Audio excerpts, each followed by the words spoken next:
Satyabhama Institute of Science and Technology, Chennai.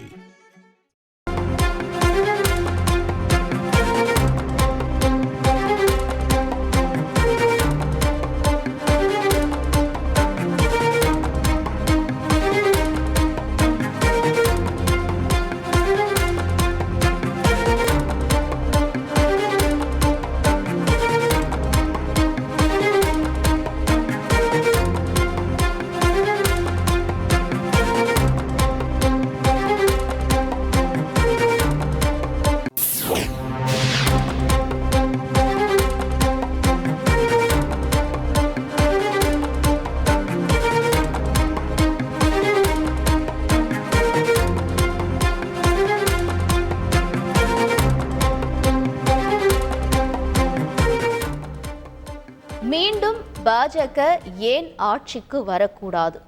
வந்தால் தமிழகத்திற்கு என்ன பாதிப்பு ஏற்படும்? தமிழ்நாட்டிற்கு ஏற்பட போகிற பாரதூரமான பாதகம் என்ன என்பது பற்றி முதலமைச்சர் ஸ்டாலின் அவர்கள் ட்வீட் செய்திருக்கிறார். அதில் அவர் கூறியிருக்கக்கூடிய விஷயம் என்னவென்றால், தமிழ்நாட்டின் பலத்தை குறைக்கும் மோடியின் அப்பட்டமான சதித்திட்டம் என்றும், இப்போது விழித்திருக்காவிட்டால் எப்போதும் விடியல் இல்லை என்றும் பதிவு செய்திருக்கிறார். பாஜக மீண்டும் ஆட்சிக்கு வந்தால் தமிழ்நாட்டிற்கு ஏற்பட போகிற பாரதூரமான பாதகம் தொகுதி மறுசீரமைப்பு என்ற பெயரில் இந்தியாவின் நாடாளுமன்றத்தில் உறுப்பினர்களின் எண்ணிக்கையை உயர்த்துவது, தமிழ்நாடு உட்பட மக்கள் தொகையை சிறப்பாக கட்டுப்படுத்திய மாநிலங்களை தண்டிப்பதற்கு போடப்பட்டிருக்கக்கூடிய அச்சாரம் என்றும், புதிய நாடாளுமன்ற கட்டிடத்தில் 888 பேர் அமரக்கூடிய வகையில் மக்களவை இருக்கைகள் போடப்பட்டிருப்பது நம்முடைய தலைக்கு மேல் தொங்கிக் கொண்டிருக்கிற கத்தி என்றும், மக்கள் தொகை கட்டுப்பாட்டை சிறப்பாக கடைபிடித்துள்ள மாநிலங்களுக்கு தண்டனையும், கடைபிடிக்காத மாநிலங்களுக்கு 2 மடங்காக தொகுதிகளை உயர்த்துவது என்ன நியாயம் என்றும் தனது ட்வீட் வழியாக கேள்வி எழுப்பியிருக்கிறார். சிறப்பாக செயல்பட்டதற்காக நம்மை தண்டிப்பது ஜனநாயகத்திற்கு ஆபத்து இல்லையா என்றும் கேள்வியை எழுப்பியிருக்கிறார்.